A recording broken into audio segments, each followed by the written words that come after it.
Filmuoji?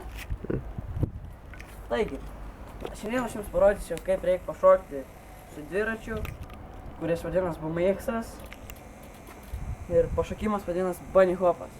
Taigi, parodysiu jums, kaip jis atrodo.